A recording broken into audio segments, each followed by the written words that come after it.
Encerrando o bloco de case, convidamos o engenheiro florestal, professor Guilherme de Assis Rodrigues, responsável técnico pelas ações de restauração florestal de manguezais degradados do projeto USA. Por gentileza.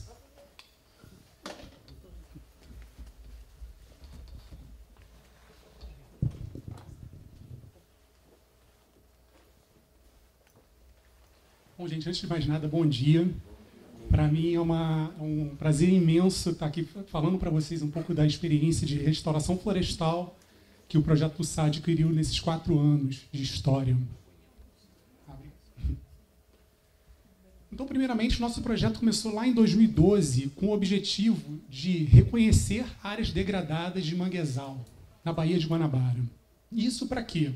Para que viéssemos a reflorestar 7,5 hectares de ambientes degradados ou alterados.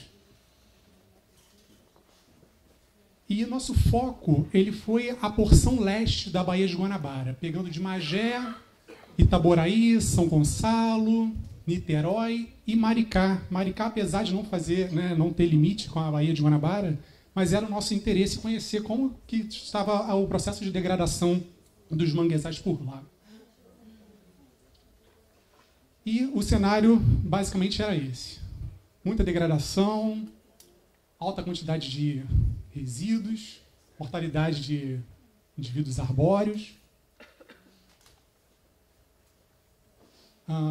áreas altamente antropizadas. Então, nós vimos que não era possível realizar um projeto dessa magnitude nesses ambientes. Porque, infelizmente, ou eram áreas de litígio, ou ambientes particulares, ou ambientes onde, infelizmente, não tínhamos segurança ou vigilância para conduzir esse projeto. Foi então que, na nossa próxima área de diagnóstico, foi o município de Guapimirim, especificamente na APA de Guapimirim. Então, ali nós encontramos tudo que nós queríamos, né? Segurança de trabalhar, um ambiente que se encontra conservado, também muito conservado, em virtude da presença da unidade. Então, o nosso projeto ele estabeleceu uma parceria com a gestão da APA para que pudéssemos conduzir esse projeto.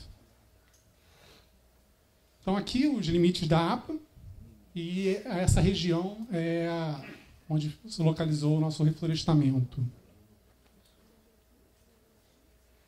O nosso projeto ele aconteceu entre 2013 e 2014. Nós tínhamos o objetivo de reflorestar 7,5 hectares, mas ampliamos para 8,7 hectares. E o histórico de degradação foi esse que já foi comentado aqui, retirada da vegetação para abastecimento de olarias, e então o ambiente não conseguiu ter a resiliência. E foi nessa área que nós atuamos. Eu chamo a atenção porque era uma área alterada, né, fortemente alterada, mas ao redor há um manguezal em excelente estado de conservação.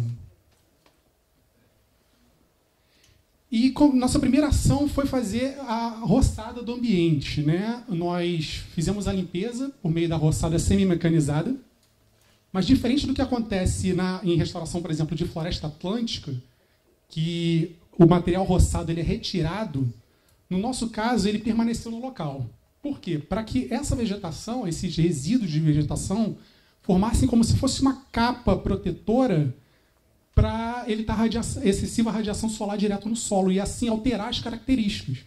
Então, se a gente retira um pouco dessa vegetação, a gente percebe que a umidade do solo é mantida. E sobre as técnicas de reflorestamento, nós utilizamos o transplante de mudas, né, em virtude de termos um ambiente em elevado estado de conservação.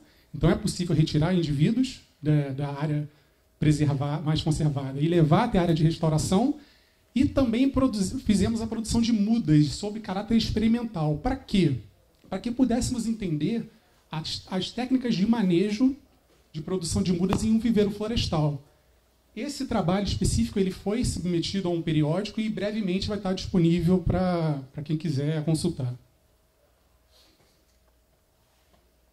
As espécies utilizadas foram o mangue branco, primeiramente, Lagoon Clara, mangue vermelho e o mangue preto. O nosso transplante ocorre da seguinte forma: nós vamos até um ambiente onde está um monte de mudas aqui, né, essa elevada quantidade de mudas. Então, naturalmente, uma vai competir com a outra. Então, naturalmente, umas vão morrer. Então, nós retiramos do sistema essas mudas com o máximo de cuidado em preservar o sistema radicular. Porque se houver danos severos ao sistema radicular, essa muda pode vir a morrer em campo. E o transporte era todo feito por embarcação. Nós transportávamos elas para o mesmo dia para a área de plantio. Aqui a nossa cooperadora realizando o plantio na área. E houve necessidade do tutoramento de mudas, né? Colocar uma estaca de bambu com uma amarração em 8 para evitar que na flutuação da maré essa muda tombe ou saia e venha a morrer. Então essa é a vista parcial do ambiente no ano de junho de 2014. O espaçamento aqui foi de 2 por 2, porque o nosso objetivo era fazer um rápido recobrimento do solo desse ambiente e estava totalmente ausente de cobertura florestal. E aqui, em maio de 2016, a gente pode já ver a grande diferença, né, entre os ambientes. Já árvores aqui, né, em torno de 3, 4 metros de altura. E, nesse ano, nós iniciamos uma avaliação ecológica do ambiente. Por quê? Nessa região, aproximada aqui em vermelho, nós observamos que as mudas plantadas, elas cresceram de forma raquítica. Elas não cresceram tão bem como no restante do ambiente. Elas cresceram de forma diminuta. Enquanto no outro lugar estava em torno de 3, 4 metros, aqui 1,5 metro, quase 2 metros. E tentamos entender o porquê disso. Então, fizemos uma série de análises no solo, análises de águas também, para poder entender o que estava acontecendo nesse ambiente. E aqui a gente pode ver a diferença. Nós fizemos análise composta de todo o solo e verificamos que nessa região de maior crescimento, o solo é predominantemente argiloso, com alto teor de macronutrientes. Em contrapartida, na área de menor crescimento, o solo era mais arenoso. Então, formou-se aquela camada, nesse ambiente, tinha camada de matéria orgânica, só que você cavava. Ficava assim, em torno de 20, 30 centímetros e é praticamente areia. Então, o teor de macronutrientes aqui é bem reduzido. Então, a nossa hipótese, né, era que as condições, as características edáficas influenciaram no desenvolvimento das mudas. Essa é a área de menor crescimento, mas a gente pode ver a regeneração natural se desenvolvendo. E diante disso, uma das grandes formas de se avaliar um reflorestamento, né, se ele está correspondendo à expectativa de recuperar as funções ecológicas, uma das formas é através da avaliação da regeneração natural. Então, voltamos ao campo de novo para tentar entender como que a regeneração natural estava se desenvolvendo. Então, colocamos unidades amostrais no ambiente de forma aleatória, parcelas de 1 por 1. Fizemos o inventário da regeneração. E mais um detalhe do inventário. E chamamos a área de maior crescimento de área 1. Onde colocamos parcelas de forma aleatória. Então, a área de menor crescimento de área 2. E uma forma de ter um controle, de saber como que a regeneração se comporta numa área ausente de impactos, nós consideramos uma terceira área, que é chamada de área controle. E quando a gente avalia os parâmetros estruturais, eu chamo a atenção para a área 1, por exemplo. A espécie mangue branco, ela ocorreu em todas as unidades amostrais. E como exemplo, o mangue preto ocorreu em apenas 5% das unidades amostrais. Quando avaliamos a área 2, que é a área de menor crescimento, o mangue branco continua se mantendo em todas as parcelas. Entretanto, não encontramos indivíduos de mangue preto, apesar de termos realizado o plantio de mangue preto nessa área. Já a área controle já é algo uma distribuição um pouco mais homogênea entre as espécies. Então, a gente percebe que há uma distribuição heterogênea das espécies. E por que essa distribuição? Porque há fatores que influenciam, como questões edáficas, solo, a fenologia, a época de produção de flores e frutos, teor de matéria orgânica, radiação solar. Então, todos esses fatores influenciam severamente nas mudas que ali se desenvolvem. Então, um exemplo de distribuição das espécies, por exemplo, a lagunclaria racemosa, é uma espécie que a alta produção de propágulos, altamente imóvel, porque essa espécie, os propágulos dela são facilmente carreados pela maré. Então, pelo seu tamanho diminuto, ele alcança grandes distâncias. E é uma espécie que possui rápido enraizamento. Já a Vicenia schaueriana, o mangue preto, apresenta ele tende a crescer próximo às matrizes. Nós observamos isso. Então, quando tem uma árvore mãe, né, com seus propágulos, eles tendem a crescer próximo dessa árvore matriz. E na nossa experiência de reflorestamento, nós observamos que esse tipo de espécie se adapta em locais mais sombreados. Já a Rhizophora mangli é a espécie com maior influência da maré e se adaptou muito bem, encontramos, né, em regiões onde ocorrem microcanais. Acerca do estágio sucessional, como que essa floresta está sendo, vamos dizer, substituída ao longo do tempo? Quando compara a área 1 de maior crescimento com a área 2, o maior número de indivíduos está presente entre 20 e 40 centímetros para as duas áreas. O que isso mostra? Que aqueles indivíduos pequenos eles já estão se desenvolvendo, então eles tendem a formar já arvoretas e tendem a formar árvores, então assim ocorre o processo de sucessão. Em contrapartida, está chegando o propágulo também na região. Sobre o diâmetro, o mangue vermelho foi a espécie que apresentou os maiores valores de diâmetro para as três áreas, e o mangue vermelho é considerado uma espécie de alto valor, né, para a regeneração, para a sucessão ecológica. Então, ela foi o maior para as três áreas. E com relação ao número de plântulas, por exemplo, na área 1, o mangue branco, em torno de 16 plântulas por metro quadrado. Ele reduz para a área 2, em torno de 10, e na área controle, 5. Então, ele diminui, conforme aqui na área controle, né, uma área já desenvolvida. E o mangue preto, na área 2, que ele não ocorreu, aí temos duas questões. A primeira, o mangue preto não ocorreu na área de menor crescimento porque as espécies plantadas ainda não produziram seus propágulos, ou os propágulos não estão chegando até esse ambiente, porque eles tendem a estar perto da planta-mãe. Então, na região da área 2, praticamente não há indivíduos de mangue preto. Então, isso podemos pensar na possibilidade dos propágulos não estarem chegando até o local. E as considerações, podemos citar que há um processo de sucessão ecológica no ambiente e o restabelecimento, pelo menos inicial já, do restabelecimento dos processos ecológicos.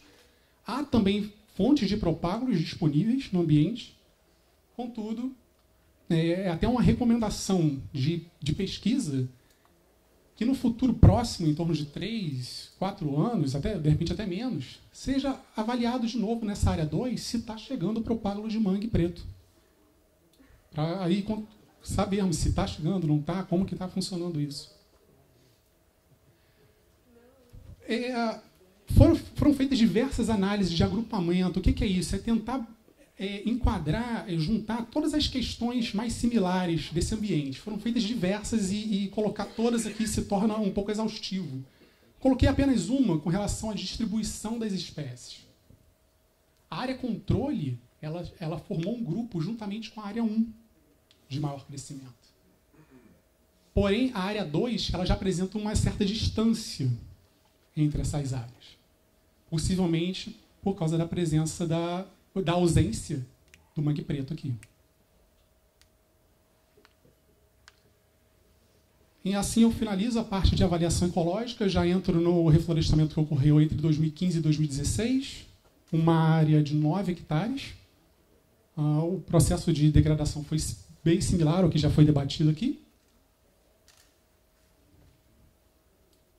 E nesse ambiente, quando fizemos a avaliação diagnóstico ambiental, aqui também encontramos regeneração de aroeira, por exemplo, uma espécie arbórea. E outras espécies também já da floresta de terras baixas, ali chegando no manguezal. Então, aqui podemos abrir um pouco mais de espaçamento, passando de 2x2 para 3x3, justamente porque há indivíduos aqui, e essa é uma forma de reduzir o custo de implantação desse projeto. Eu gosto muito de mostrar essa foto, que é a flor do mangue preto, né? Essa foi tirada nesse ambiente já de restauração atual. E é apenas uma flor, mas é uma flor que vai dar origem a um propágulo, e esse propágulo vai cair ao solo e vai dar origem a uma muda. Então, essa flor aqui, apesar de ela ser simples, ela vai ser o início de tudo num processo de restauração.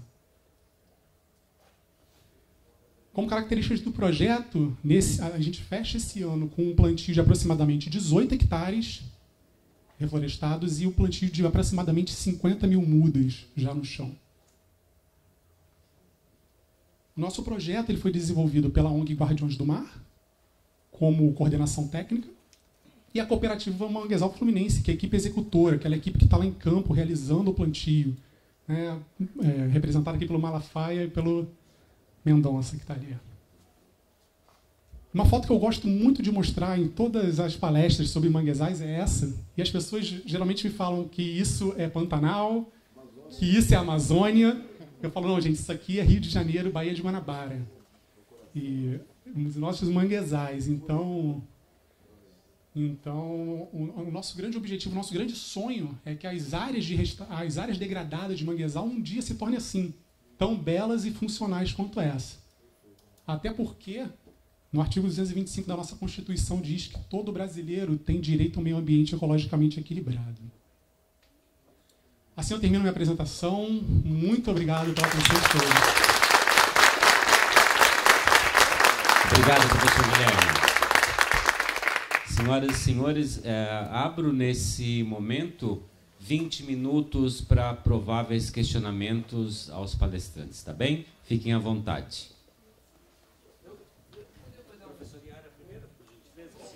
Não é uma pergunta, é só uma contextualização. Por favor, claro. Só para contextualizar. A gente viu aqui uma sequência de casos práticos, né? Então a gente teve a apresentação do Inatos, que foi a nossa primeira experiência, e depois na sequência a gente passou para a equipe da Lenk, né? Que não é mais Lenk, é Egis, né? Que é uma empresa que na verdade é foi a nossa última iniciativa de recuperação. No meio do caminho nós tivemos essa última apresentação, que foi a da Guardiões do Mar. Então, o que acontece?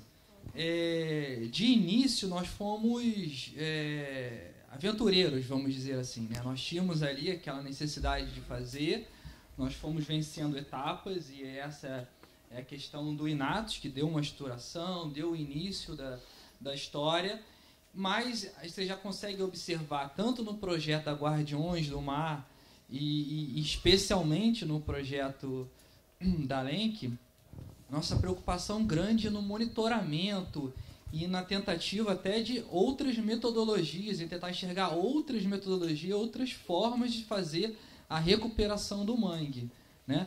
Então, esse projeto apresentado aqui da Lenk é um projeto que vai nesse sentido, somente nesse sentido. Nós estamos testando metodologias diferenciadas de recuperação, com toda uma preocupação até que nos surpreendeu, né? Vocês viram aí a preocupação do solo, com engenharia sendo aplicada lá no local, para a gente tentar chegar em outros modelos de recuperação, que não só os modelos que nós estamos implementando hoje atualmente, que basicamente é a retirada daquela espécie dominante, né? O manejo, é lógico que tem muitas especificidades aí E se vocês forem conversar com o Malafaia, vocês vão ver que pegar um torrão de plântula não é um negócio tão simples assim, né? Mas é uma metodologia consagrada. A gente está num momento agora de testar novas metodologias, né? E esses projetos estão vindo agora, por último, já tem muito mais esse caráter técnico, científico na base deles. Só fazer esse ponto. Obrigado. Professora Yara. Obrigada. Daniele, né? Eu queria perguntar para a Daniele, quando vocês dizem que plantaram mais ou menos números iguais das 3 espécies, houve alguma preocupação com alguma espécie estar mais à margem dos canais abertos? Ou como é que foi a distribuição dessas espécies nos 3 espaços? Então, a gente coletamos, né, mais ou menos o mesmo número de espécies. Então, a gente coletava pela manhã e a gente fazia o plantio na parte da tarde.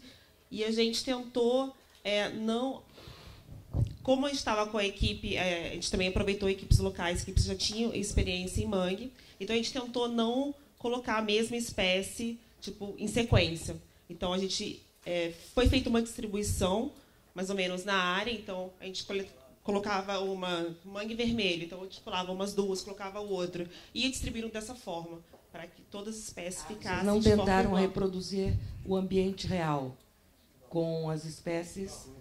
com a maior grau de lavagem? Não, a ideia do projeto era a gente distribuir de forma igual às 3 espécies.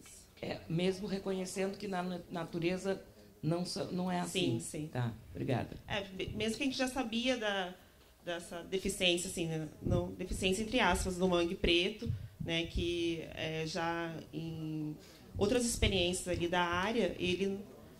Tem reflorestamentos já antigos que eles até abandonaram o plantio do mangue preto, né? Viram que o mangue preto a gente plantaria mais de enriquecimento, né? Que ele não fixa muito. A questão que me chamou a atenção aqui foi a questão da abertura dos canais também, né? Quando vocês propuseram fazer os canais, o canal porque assim, a ideia é que a água que está subindo ao rio entre nessas áreas, né? Sim. E aí quando você fez o canal, você fez pensando já numa altura, dividindo ele com a influência da maré, contando com a maré baixa, ou só quando aumentasse a maré que ele ia acessar o canal, ou o canal já seria para ficar o tempo todo ligado? Não, então, a ideia do projeto, que tivesse água no canal até na maré baixa de Cisígia. Entendi. Então, por isso que a gente, antes foi feito o diagnóstico. A topografia, para entender. Isso, a gente também teve o estudo dessa elevação do canal, né? Então, a gente fez vários dias de levantamento ali da maré, né? A gente fez, são períodos de 12 horas, que de hora em hora a gente levantava esses dados. Então, a gente passou uns dias fazendo esse tipo de trabalho para a gente entender como a maré dali funcionava. Perfeito. Obrigado.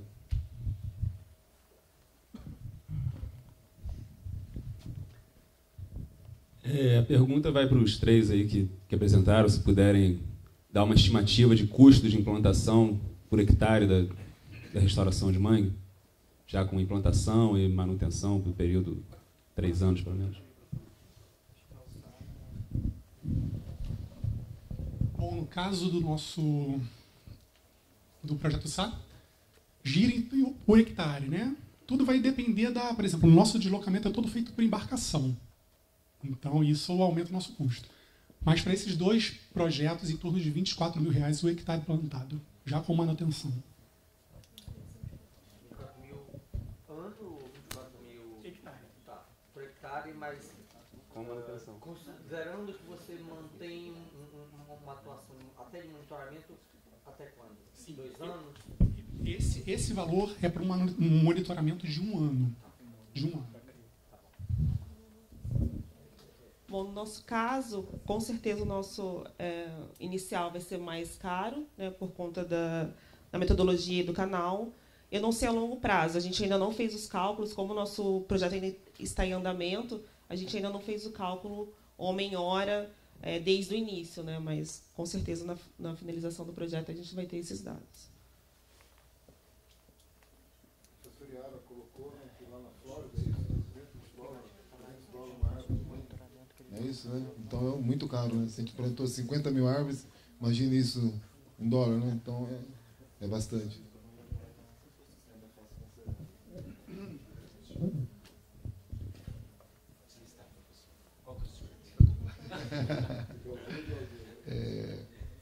Guilherme, e talvez sirva para outros, mas vocês monitoram o impacto da retirada das mudas também, desses locais?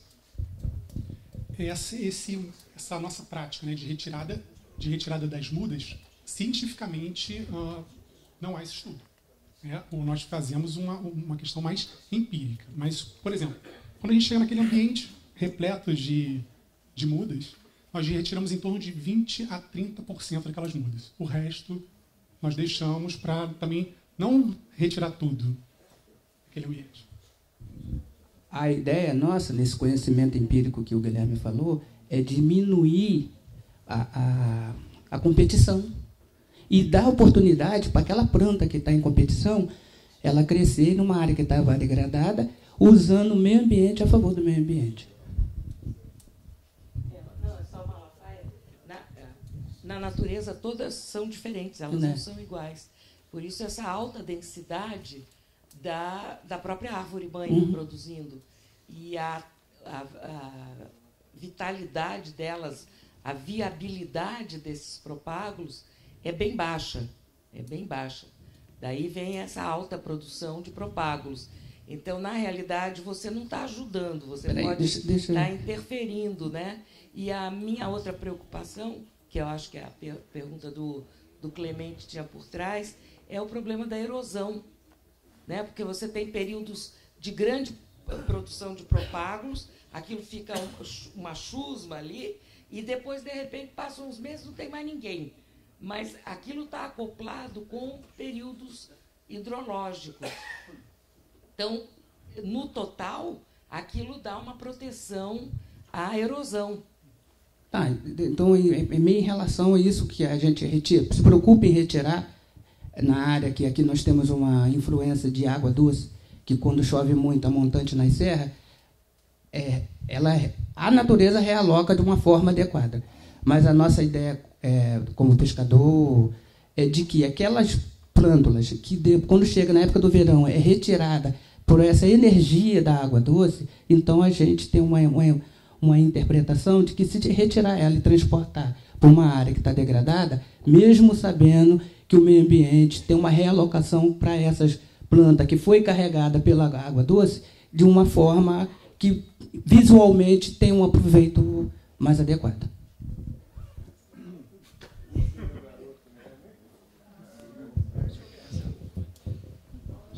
Colocou, realmente, respondendo um pouco mais objetivamente, professor, a gente realmente não tem essa avaliação, não temos essa certeza, não. O que a gente fez por precaução foi adotar aí, né, essa prática que eles falaram. Nós limitamos algumas áreas onde não é permitida a retirada, hipótese alguma de dentro da estação ecológica, por exemplo, é proibido. Algumas áreas dentro da APA também não é permitida. E tem essa limitação de uma certa porcentagem, e utilizando um pouco essa prática aí que o Malafaia falou. Mas, realmente, nós não temos essa avaliação nesse nível de rigor que vocês estão questionando, não.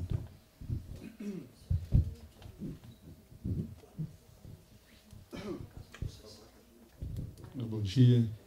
Para Daniele, né, Daniel? Felipe, lá do Departamento de Oceanografia. Daniel, eu fiquei com uma dúvida sobre o objetivo final do trabalho, né? Juntando um pouco a sua experiência com a do Guilherme. Você fez 3 áreas, né, com características diferentes. É uma área só, com 3 parcelas. 3 parcelas, mas as parcelas diferentes, né? Uma sem canal, uma com canal sem plantio e outra com canal com plantio, certo? Juntando um pouco a experiência do Guilherme, você tem alguma base já de dados, digamos, físico-químicos das parcelas que indique alguma diferenciação? Ou seja, a parcela 1 é toda homogênea, assim como toda a parcela 2 é toda homogênea, e toda a parcela 3.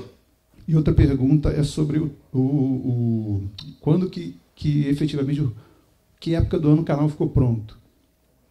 Porque a gente sabe que tem uma flutuação nos propágulos, né, na queda dos propágulos, e isso pode influenciar a sua resposta também, né? Sim, o canal ficou pronto em dezembro, foi meados de dezembro. E a gente até teve uma tese que a gente achou sobre um lançamento de propágulos na área, né? Meio que a gente fez na época, se eu não me engano, também que a gente perdeu. A gente também tem esse questionamento, né? Do nosso projeto não ter aparecido tantos propágulos assim nessas áreas de canal e até a área sem canal. Sobre as áreas ser homogêneas, a gente teve esse estudo antes, né? Então a gente procurou colocar essas parcelas mais homogêneas possíveis, né? E agora a gente faz semestralmente, né? Tem tanto o solo quanto a água. Então acho que daqui a 2 meses a gente faz novamente esse estudo. Você já sabe se vai aparecer alguma diferença entre... Sim, aí a gente vai saber se vai aparecer uma diferença ou não. Tá bom, obrigado. A princípio não está diferente do diagnóstico, não. Oi? A princípio a diferença tem sido pouca com relação ao diagnóstico que foi feito. Só um detalhe que depois a gente fez a limpeza lá da entrada do canal, tá? Que aí é uma coisa recente, né? Que depois a gente percebeu que tinha algumas árvores que estavam na porta do canal, bem na entrada, que estava bloqueando ainda os propágulos. A gente fez uma retirada ali. Isso deve ter uns 3 meses só que a gente fez isso. Isso é para todos. Eu lembrei de uma coisa. Os projetos de silvicultura na Ásia, alguns são bastante de grande tempo de duração, mas eles não fazem a parcela perpendicular ao curso d'água. Eles fazem a 45 graus. Então, para garantir uma maior superfície lavada pelas marés. Então, a parcela não é, né, perpendicular, ela é a 45 graus. Então, com a entrada das marés e com a saída, você tem uma maior superfície de parcela a ser contaminada, a receber propágulos. Sim, até a parcela 2, não sei se... A parcela 2, não sei se deu para reparar, mas ela já é mais inclinada, tanto que, para a gente chegar no canal, a gente teve que fazer uma extensãozinha, né, do nosso canal para o canal que está alimentando ela. Então, ela já foi colocada justamente mais inclinada. Essa foi a primeira iniciativa também nossa com abertura de canal. Depois que nós começou lá com o Inatos, as primeiras iniciativas, meio que se estabilizou, né, uma metodologia, basicamente, que a gente foi descrito aqui, e aí depois a gente veio... Em contato com o Lewis III, Roy Lewis, da Flórida, que faz esse tipo de plantio há muitos anos. Não. E ele dá cursos também. Pode trazer, se quiser. Nós estamos aí para aprender, não tem problema nenhum, não. E, bom, então, basicamente, essa é uma metodologia que a gente está experimentando lá também, e por isso nós estamos compartilhando aqui com os senhores.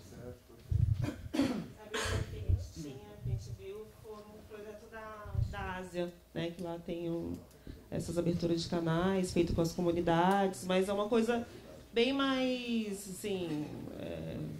sem uma preocupação, né? Como a gente foi fazer um projeto junto com a comunidade, também com pessoas locais dali, a gente tem uma preocupação do bem-estar dos funcionários, né? E deles manterem aquilo ali. Então, acho que foi um movimento maior, assim, um esforço maior. Por gentileza. Mário Soares, Núcleo de Estudos de Manguezais da UERJ. Só um comentário, nenhuma pergunta, uma constatação. Queria agradecer as apresentações, né, que foram bastante elucidativas desse processo. E, como o Maurício falou, né, desse histórico de aperfeiçoamento nas iniciativas.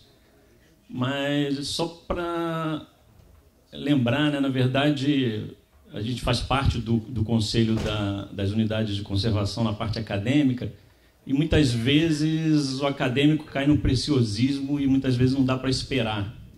E eu queria parabenizar a iniciativa desde o Inatos, né? Ou seja, que foi colocar a mão na massa e aprender fazendo. Ou seja, senão a gente estaria esperando até hoje o projeto ideal. Sem dúvida, a gente tem que aperfeiçoar, e a academia pode contribuir, deve contribuir com esse processo. Mas está aí o exemplo, né, de que é pegar e começar a fazer. E é importante a gente pontuar o papel das unidades de conservação, tanto a APA como a ESEC, que são verdadeiros polos de resistência dentro da Baía de Guanabara. E são exemplos a nível nacional no que diz respeito à unidade de conservação com manguezais dentro da sua área, exemplos de gestão participativa. Ou seja, a gente viu aqui vários desses exemplos e certamente a gente vai ver mais. Certamente não vai ter tempo para ver outros, né, que a gente sabe que acontecem ali na região da APA e da ESEC. Então é só esse comentário. Boa tarde, meu nome é Henrique, eu sou biólogo, trabalho no INEA, na Gerência de Serviço Florestal, e lá a gente tem a demanda de avaliar medidas compensatórias, né? E em função dessa demanda a gente criou um protocolo de monitoramento e avaliação, né, que a gente está tentando implementar. E eu queria saber dos projetos, o que vocês têm monitorado, quais parâmetros vocês têm monitorado e o que vocês têm usado de valores de referência para saber se o plantio está correspondendo ou não. Obrigado. Quem responde? Bom, no nosso caso, a gente está fazendo monitoramento mensal do medidas dendrométricas, né, altura, diâmetro da base, e a gente faz semestral da água e trimestral da carcino. Bom, o nosso projeto ele tem um prazo, vamos dizer assim, né, de 2 anos. Então, dentro desses 2 anos, nós planejamos as ações de plantio e de monitoramento, né, para ver como que está se comportando essa restauração. Então, essa foi uma das práticas, né, de quantificação do inventário, da regeneração natural, e havendo uma continuidade desse projeto, sem dúvida, estender para outros ramos. De repente, avaliação de fauna, por exemplo. Essa é uma das... Essa é um dos parâmetros, então, para serem avaliados. Eu esqueci os propagos também que chegam. A gente contabiliza e depois a gente verifica se ele ficou estável, se ele estabilizou ali na área ou não. Não sei se alguém de vocês pode nos responder aqui. Como está a questão de reflorestamento de manguezais ao longo do nosso litoral, professor Yara? Tem outras iniciativas? Porque hoje a gente vê aqui que a iniciativa de vocês foi o primeiro passo, foi necessário isso, então nós aqui do Sudeste estamos aprendendo com vocês também. De toda forma, parabéns a vocês que se lançaram, parabéns ao CBO, ao pessoal do ITROS, ao SAC, que é o nosso parceiro também. Mas tem essa curiosidade, outras regiões, será que já estão fazendo? Como está? Ou aqui o Sudeste, no caso do Rio de Janeiro, tem sido aí o propulsor dessa iniciativa fantástica. Olha, a gente teve 2 meses atrás, né? Nós tivemos há 2 meses atrás reunidos todas as unidades de conservação de manguezais federais lá no CPEN, lá em Tamandaré, lá em Pernambuco. E quando a gente citava esses exemplos de recuperação florestal, o pessoal do norte era algo impensado, né? Eles estão pensando na conservação, no manejo sustentado dos recursos naturais. Então, a gente via mais interesse, mais iniciativas mais aqui para a região sul e sudeste. No nordeste também a gente não conseguiu visualizar nada, considerando que a gente tinha uma amostra bem interessante, né, de todas os 6 manguezais federais. Não estavam todos, mas essa era a nossa visão que a gente saiu de lá, né? A gente trabalhando muito com recuperação e o pessoal lá, o que vocês estão falando de recuperação de manguezais, não estão nem um pouco interessados, o pessoal mais do norte. Tudo que está fazendo aqui vai servir para orientar o Brasil todo. Só um minutinho, professor Yara. Eu abro mais 10 minutos para questionamentos. Passo a palavra à professora Yara, em seguida a professora Mônica, que quer falar. E lembrando que logo após teremos o horário de almoço, mas eu convidaria todos a subir para fazermos uma foto lá em cima, porque sei que pessoas na parte da tarde não estarão aqui. Então, um convite do Projeto SA, que façamos uma foto lá em cima. Tá bem? Professora Yara, por favor. Então, retomando aqui a pergunta sobre o estado da arte de plantios, de recuperação de manguezais ao longo do litoral, não somente manguezais são os Cs.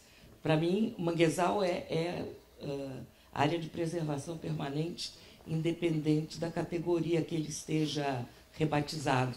Então, nós temos algumas experiências, sim, e eu vou passar para o Clemente, que ele já participou ativamente desse tipo de trabalho. Bom, existe um pesquisador na Universidade Federal de Santa Catarina chamado André Rovai. O mestrado dele foi levantando os trabalhos, as publicações, né, com relação à restauração, né, de manguezal. Então, está completo o trabalho dele. Foi 2013, claro, vamos dizer, desatualizado, são 3 anos. Mas eu vou até... Estou assistindo aqui as palestras, vou mudar até minha apresentação e vou incluir ali 2 gráficos para mostrar para vocês. Existem, sim, iniciativas no Brasil inteiro, né? Em UC realmente são poucas que a gente tem percebido. Isso tem despertado o próprio Ministério do Meio Ambiente, que já convidou o André Rovai para tentar fazer esse levantamento, né? Mas no meu estado, eu até vou trazer alguns dados, a demanda, e aproveitando o gancho que foi falado há pouco, é de compensação, né? O estado de Pernambuco, de um tempo para cá, adotou um gatilho da legislação que permite a supressão por utilidade pública. Então, nós temos aí batido recordes de supressão de manguezal para compensação, né? E depois vamos deixar para o final para te mostrar que não é bem assim. Mas existem, sim, iniciativas, né? SUAP vem desmatando passo a passo, todos os dias, e exige as compensações, as restaurações. E aí eu vou ver se eu trago alguns exemplos aí, tá? Por favor, professora Mônica. Mônica Tonhela, da Universidade Federal do Espírito Santo. Eu queria só complementar a fala do Maurício, né, em relação aos projetos de recuperação e de reparação. Lembrar que acho que um dos primeiros estudos de casos relacionados a isso foi do Carlinhos do Totti, lá em Maragogipe, né, e eu tive o prazer de acompanhar isso quanto estudante, lá orientada da doutora Yara, dessa iniciativa feita por técnicos do IBAMA com comunidade. E neste ano tive um prazer maior ainda em ver fotos dessas áreas que foram replantadas, né, pelo Carlinho do Totti e a comunidade tradicional lá de Maragogipe, com uma intensa atividade de coleta de ossídeos cordatos. Isso me deixa assim muito feliz, né, porque é a questão da funcionalidade do manguezal regressando e fazendo aquilo que ele faz melhor, que é a sustentabilidade de povos tradicionais. A gente tem algumas iniciativas realizadas lá em São Luís, com a Flávia Muchel, e também associado algumas iniciativas pontuais em comunidades tradicionais ao longo das RESECs lá no norte, mas questões mais pontuais mesmo, de recuperação de áreas que foram degradadas por ocupação, né, coisas pequenas, mas que são extremamente funcionais.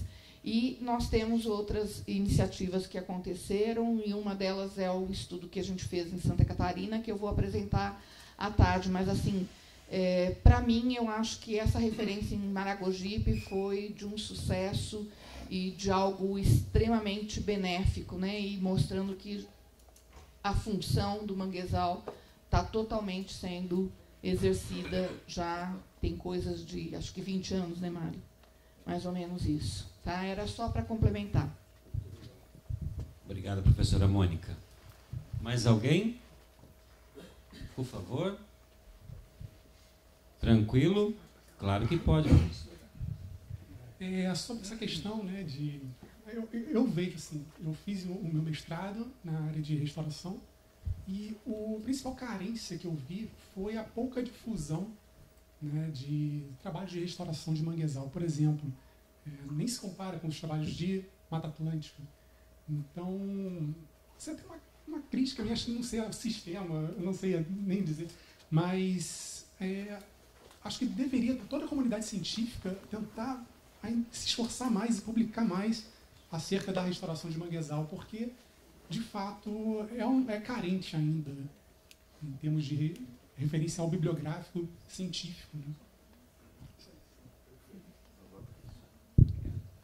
Bom, mais alguma pergunta? Ou encerramos aqui o bloco? Perfeito? Então eu convido todos...